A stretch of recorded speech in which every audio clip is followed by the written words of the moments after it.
اللهم صل على محمد وآل محمد. بسم الله الرحمن الرحيم. صلى الله عليك يا مولاي يا رسول الله، وعلى آل بيتك المظلومين.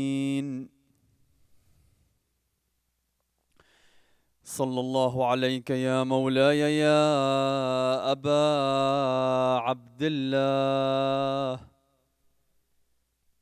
يا رحمة الله الواسعة ويا باب نجاة الأمة. غريب مظلوم كربلاء،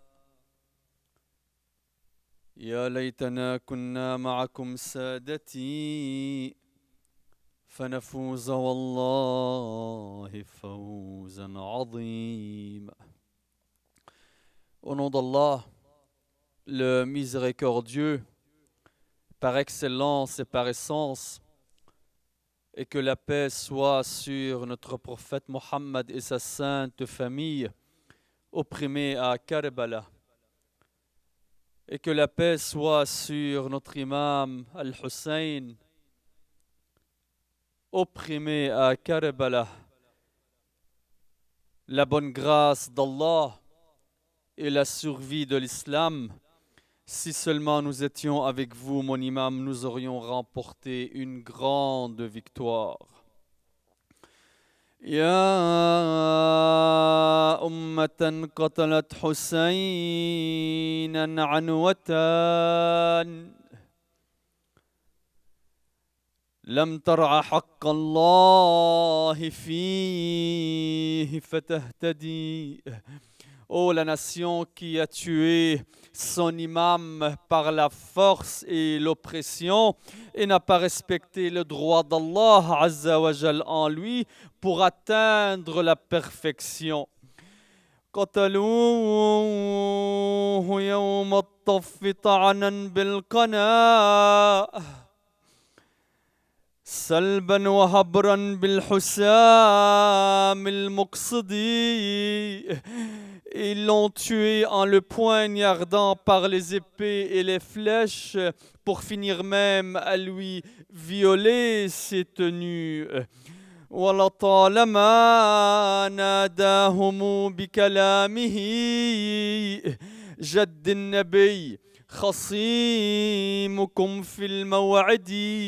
Et lui qui a essayé tant de les rappeler et qui les a appelés à l'ordre et à ses ascendants, mais sans succès malheureusement. جد النبي وأبي علي فاعلموا والفخر فاطمة الزكية محتدي. Mon grand-père, c'est le prophète Mohammed sallallahu alayhi wa alayhi. Et mon père est Ali ibn Abi Talib, alors que ma mère est Fatima Zahra alayha salam, la bien-aimée du prophète Mohammed sallallahu alayhi wa alayhi. يا قوم إن الماء يلمع بينكم وأموت ظمآن الحشا بتوقدي. إنا لله وإنا إليه راجعون. وسيعلم الذين ظلموا آل بيت محمد أي منقلب ينقلبون والعاقبة للمتقين. Certes, nous sommes à Allah et c'est à lui que nous retournerons et la fin heureuse sera aux pieux. Commençons par salat ala Muhammadin wa ali Muhammad. Allahumma salli ala Muhammadin wa ali Muhammad wa ajjal farajhum. Le prophète Mohammed sallallahu alayhi wa alihi wa sallam, il fut le premier à pleurer son petit-fils, Al-Imam al-Hussein, paix sur lui. Regardons ce qu'a dit Al-Imam Ali alayhi salam dans ce petit hadith. Un jour, en entrant chez le prophète Mohammed sallallahu alayhi wa alihi, il a vu que ses yeux débordait de larmes. Il l'a vu pleurer. Alors il lui demanda, Prophète, pour quelle raison pleures-tu? Alors le messager d'Allah, Azza wa Jal, il lui dit, l'ange Jibraïl, il vient de me quitter en me disant que mon petit-fils Al-Imam Al-Hussein, il sera assassiné à Al-Furat, sur la terre de Karbala. Il lui demanda, est-ce que tu aimerais sentir la terre où il sera tué? Aimerais-tu sentir cette terre-là? Alors il lui dit oui, l'imam Ali alayhi salam. Le prophète, il prit une poignée de terre, il l'attendit vers l'imam Ali alayhi salam, qu'il l'a senti, et là, l'imam n'a pu retenir ses émotions et ses larmes. Il a commencé à pleurer avec le prophète Muhammad sallallahu alayhi wa alihi wa sallam. Ce prophète qui a pleuré, qui a été le premier à pleurer, l'imam alayhi salam, c'est lui-même qui a été son mentor. C'est lui-même qui lui a enseigné à lui et à son frère aîné Al-Hassan le message de la prophétie, ses enseignements, son éducation, les connaissances, les théories, le Coran et toutes les révélations qu'il a eues de la part d'Allah subhanahu wa ta'ala. Elles ont été transmises à ses imams.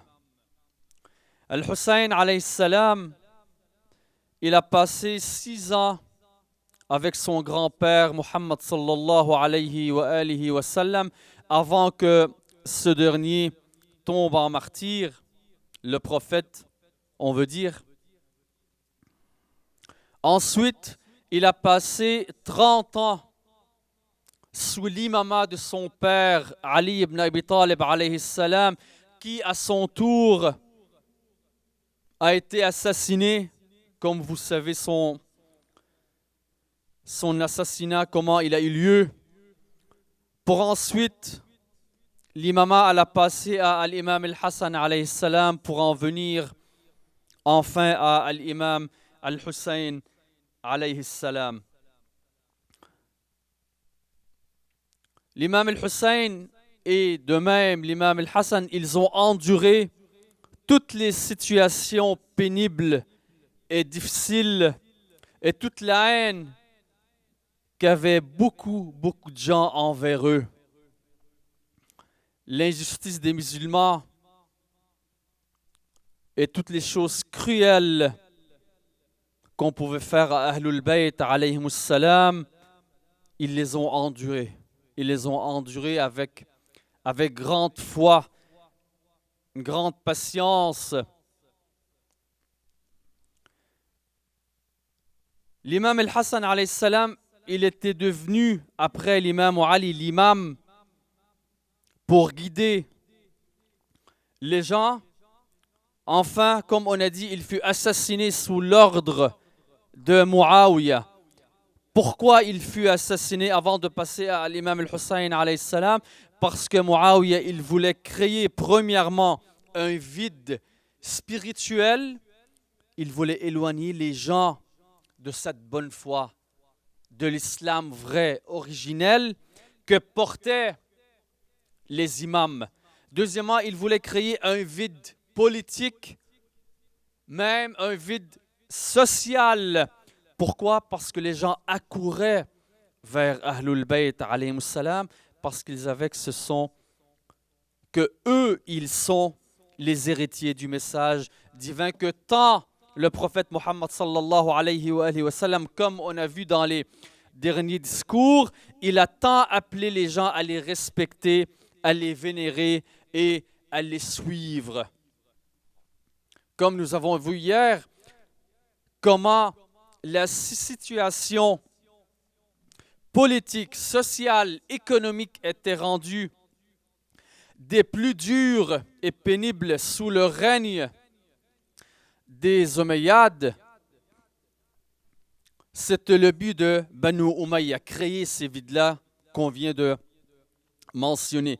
L'imam al-Hussein, alayhi salam, son imama elle a coïncidé 6 mois avec le califat de Muawiyah, qui lui, à son tour, il voulait laisser la place à qui? À Yazid, à son fils Yazid. Allons voir qui était Muawiyah. Hier, on avait parlé de Yazid. Parlons aujourd'hui en quelques détails de Muawiyah. Allons encore approfondir nos connaissances de cette famille qu'est Banu Umayya. Le prophète Mohammed sallallahu alayhi wa sallam, pour commencer, il a mentionné à Ammar bin Yasir, qui était l'un des compagnons très proches du prophète Mohammed sallallahu alayhi wa sallam, il lui a dit que Ammar, Ya Ammar, taqtuluka al-fi'atul baghiya, tu seras tué par une partie tyrannique. Ça, c'est un hadith qu'on a pu tirer. Un autre, toujours du prophète Mohammed sallallahu alayhi wa sallam, disant que si vous voyez Muawiyah sur mon estrade, tuez-le.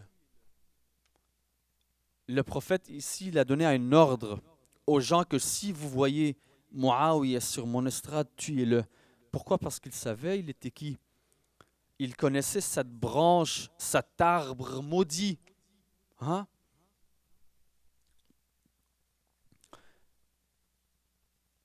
Si on revient à l'imam al-Hussein alayhi salam, alors que la comparaison ici, walhiyadu billah, entre l'imam al-Hussein et entre cet arbre maudit est incomparable, mais allons voir de l'autre côté les qualités de l'imam al-Hussein alayhi salam, toujours selon le prophète Muhammad sallallahu alayhi wa sallam, qui dit l'imam al-Hussein est la fleur du prophète. Encore, disant sur Al-Hassan et Al-Hussein, paix sur eux, ils sont mes fleurs dans le monde. Aussi, il a déclaré, Al-Hussein est de moi et je suis de Al-Hussein. Ici, ouvrons une parenthèse. Est-ce que vous croyez que le prophète sallallahu alayhi wa sallam, il voulait dire que Al-Hussein qui fait partie de moi, ça veut dire que il est mon petit-fils, c'est le fils de Fatima az-Zahra alayha salam, qui est sa fille. Donc il voulait faire le lien biologique ou le lien physique. On ne croit pas que c'est ça. Quand le prophète qu'Allah subhanahu wa ta'ala a envoyé comme guide pour l'humanité entière, quand il déclare que je fais partie de Al-Hussein et Al-Hussein fait partie de moi-même, on parle ici, et ici bien sûr je vous invite à aller consulter les références, on parle dans un sens que l'imam Al-Hussein alayhi salam, il peut parler en mon nom, il me remplace. Ses décisions sont les miennes, ses paroles sont les miennes, ses actions sont les miennes. Il agit comme j'agis. Il parle comme je parle. Ses messages sont les siens. Ses positions sont les siens. Si le prophète il a pris telle position, c'est comme si que Al-Hussein alayhi salam qu'il a pris. Si l'imam Al-Hussein alayhi salam, il s'est soulevé, il s'est révolté, c'est comme si que c'est le prophète sallallahu alayhi wa sallam qui s'est soulevé et qui s'est révolté. On continue. Al-Hassan et Al-Hussein sont des imams, qu'ils soient debout ou assis, c'est la même chose. Si l'imam Al-Hussein ou l'imam Al-Hassan, pardon, si l'imam Al-Hassan, paix sur lui, il a pris telle position contre Muawiyah, quand il s'est opposé à Muawiyah, c'est comme si que le prophète sallallahu alayhi wa sallam, il s'est opposé lui-même à Muawiyah. C'est ça qu'on veut dire par Husaynun minni wa ana min Husayn. Ça veut dire qu'ils sont un seul. Ils sont indissociables. C'est une même personne, c'est un même esprit. Allez voir tous les discours que le prophète sallallahu alayhi wa sallam, il a déclaré concernant l'imam Ali, l'imam al-Hassan, l'imam al-Hussein et les autres et ses descendants, ceux qui l'ont représenté réellement et véridiquement. En vérité, ceci aussi, pour faire en parallèle, c'est une obligation rationnelle. Pourquoi? Parce que Allah, subhanahu wa ta'ala, qui a créé le monde, lui seul et seulement, il peut nous dire qui est le guide qui va nous ramener à lui, subhanahu wa ta'ala. Est-ce que c'est un vote? Absolument pas. C'est pas logique. Parce que si on laisse les êtres humains eux-mêmes désigner leur chef, désigner celui qui devrait remplacer le prophète Mohammed sallallahu alayhi wa sallam, comme l'histoire le dit malheureusement, allez réviser encore une fois l'histoire, je vous demande toujours de faire ça, on ne serait pas arrivé là. On ne serait pas arrivé aux guerres, on ne serait pas arrivé à l'oppression, on ne serait pas arrivé à tous ces drames et tragédies qui se passent aujourd'hui dans le monde. Les musulmans ne seraient pas divisés. On ne vivrait pas toutes ces situations pénibles et cruelles et détériorées qu'on vit aujourd'hui.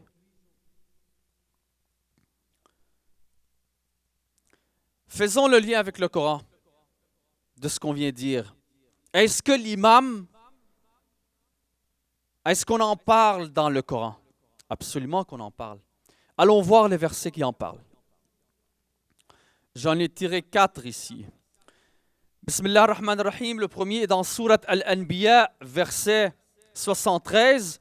Bismillah ar-Rahman ar-Rahim, nous les fîmes des imams qui guidaient par notre ordre et nous leur révélâmes de faire le bien, d'accomplir la prière et d'acquitter la zakat.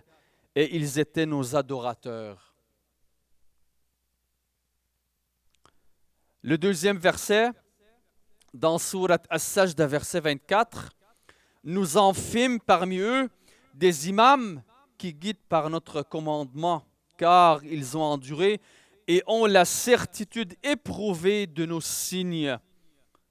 Troisièmement, dans Surat Al-Isra, verset 71, le jour où nous appellerons tous les hommes par leur imam. Enfin, le quatrième verset, Surat Al-Baqarah, verset 124. Ici, Allah subhanahu wa ta'ala, le disant à son prophète Ibrahim, que la paix soit sur notre prophète Mohammed et sa sainte famille et sur lui, je t'instaure comme imam pour les gens. Ici, nous allons expliquer ce point-là qui est très essentiel. Je t'instaure comme imam pour les gens. Ibrahim dit, et mes enfants, il répondit, mon pacte ne concerne pas les injustes. Clarifions ici quelques points concernant ce dernier verset. Mais avant, sachez que comme nous l'avons dit dans les discours précédents, le jour du jugement, vous serez demandé qui est votre imam, comme ici le dit le verset, le jour où nous appellerons tous les hommes par leurs imams. Tu devrais savoir, tu suis qui? Tu prends tes connaissances de qui? Tu prends ton islam de qui? Vous serez interrogé, on sera, j'en fais partie, on sera interrogé le jour du jugement concernant ceci. Donc, préparez vos réponses. Faites bien vos choix. Remplissez bien vos obligations parce que vous êtes responsable et vous devrez assumer les conséquences de vos choix. Alors, plusieurs points, on va les soulever concernant ce dernier verset avec le temps qui reste, concernant le verset 124 de Sourate Al-Baqarah qui concerne le prophète Ibrahim, que la paix soit sur lui et sur sa famille. Premièrement, le prophète Ibrahim, son imama,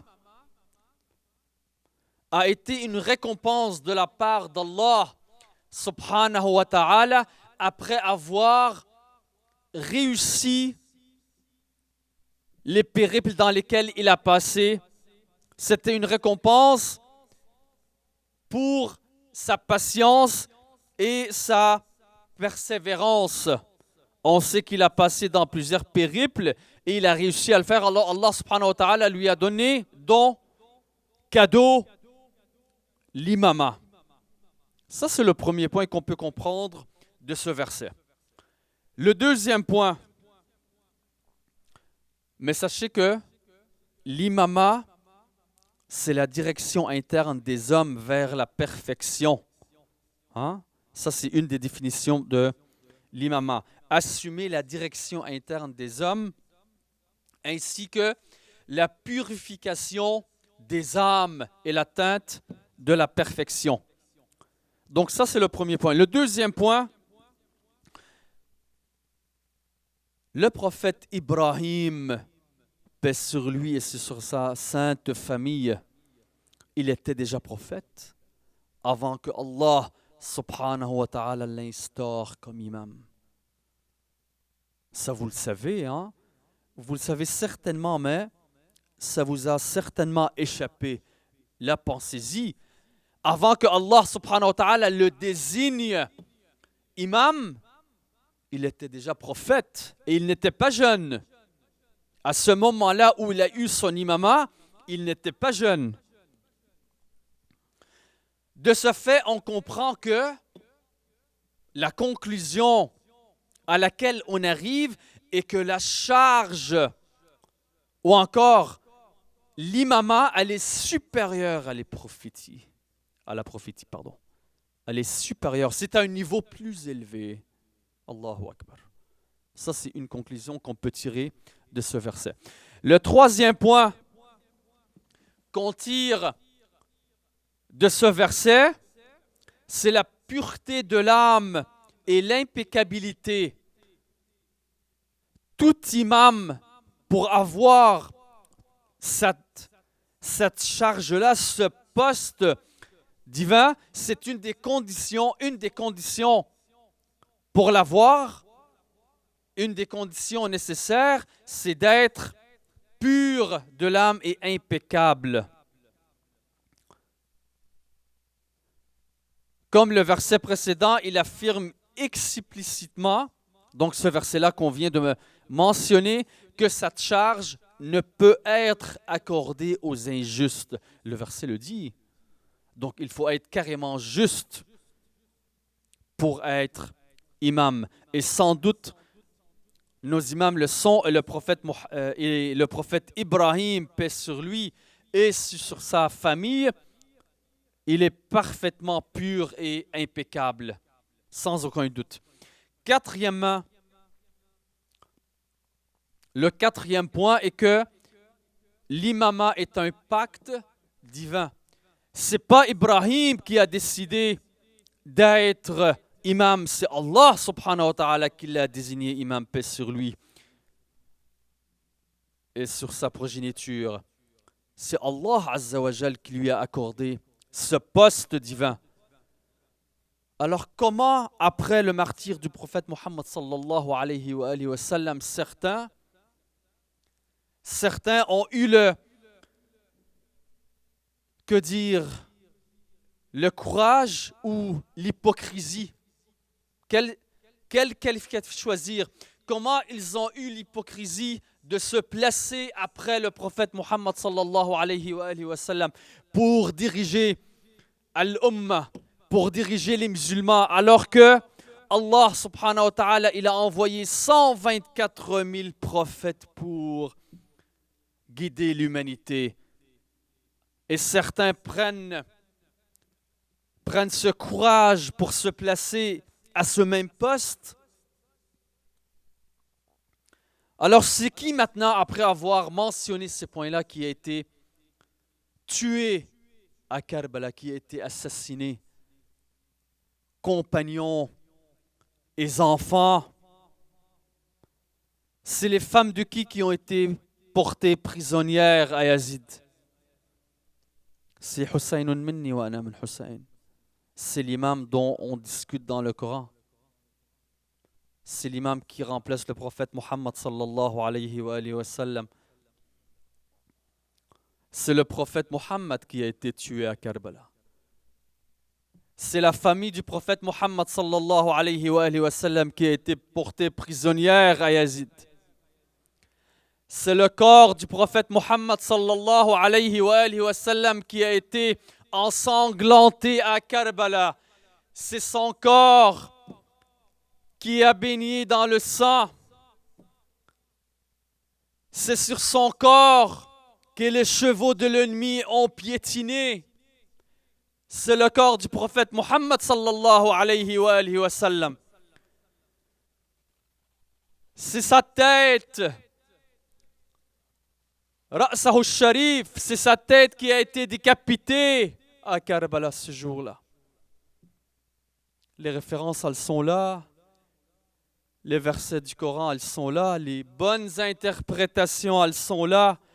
Alors sachez que ce martyre, cette tragédie, elle est incomparable dans l'humanité. Et le jour du jugement, on sera tous questionnés sur la position qu'on a prise à propos de cette tragédie. Ya Allah.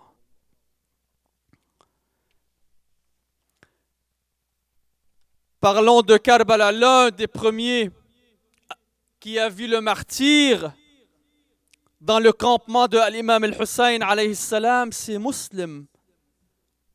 C'est Muslim ibn Aqil, son cousin, qui a été son ambassadeur vers les gens de Al-Koufa. L'imam al-Hussein alayhi salam l'avait envoyé pour tester les cœurs des gens et leurs épées. C'est le premier qui a vu le martyr alayhi salam. Après avoir combattu bravement pour protéger l'imam al-Hussein alayhi salam, pour leur dire que l'imam al-Hussein, il s'en vient ici, sauvez-le. Après avoir tant combattu, l'armée le voyait en train de pleurer. Ils étaient surpris. Muslim, est-ce que tu pleures parce que tu as peur de la mort? Ici, qu'est-ce que Muslim, il avait répondu? Ce n'est pas pour moi que je pleure, mais pour mon Seigneur et mon maître, l'imam al-Hussein alayhi salam, fils de Ali. Je pleure pour lui et pour sa famille. Regardez cette loyauté qu'il avait pour l'imam al-Hussein alayhi salam. Et qu'en est-il alors de As-Sayyida Zaynab, si Muslim l'avait pleuré? Alors As-Sayyida Zaynab alayhi salam, qu'est-ce qu'elle avait fait en ce jour, en pleurant son frère, ses fils, sa famille complète, elle qui a agréablement enduré ses peines? Elle a commencé à crier, à appeler son grand-père Muhammad sallallahu alayhi wa sallam. Wa Muhammada, كيف القرار وفي السبايا زينب. Et parmi les prisonnières se trouvait As-Sayyida Zaynab, paix sur elle. تدعو بفرط حرارة يا Ahmadou, appelle de tout son cœur le prophète Muhammad sallallahu alayhi wa sallam pour qu'il lui porte secours. Voilà ton bien-aimé Al-Hussein assassiné, tombé en martyr et baigné dans son sang. هذا الحسين بالسيوف مبضع وملطخ بدمائه مستشهدوا. Enfin, elle s'approcha du corps de son frère Al-Hussein alayhi salam. Elle le prit en regardant le ciel, en disant finalement: Ilahi taqabbal minna hadha al-qurban. Oh Allah, accepte de nous ce sacrifice. Inna lillah wa inna ilayhi raji'un. وسيعلم الذين ظلموا آل بيت محمد أي منقلب ينقلبون والعاقبة للمتقين. Prions Allah subhanahu wa ta'ala au nom de celui qu'on commémore le martyr, l'imam al-Hussein alayhi salam, au nom de ses fils, de ses compagnons et de sa sœur Zainab alayhi salam, qu'ils acceptent nos bonnes œuvres, qu'ils nous rapprochent davantage et davantage de la voie de l'imam al-Hussein alayhi salam, qu'ils nous inscrivent parmi ses visiteurs et ses serviteurs. Ya Allah, ya Rahman, ya Rahim, ya Muqallib al-Qulub, thabbit qulubana ala dinik. Wa sallallahu ala Muhammadin wa alihi al-tahirin. Et que la paix et le salut éternel soit sur notre prophète Muhammad et sa sainte famille. Allahumma salli.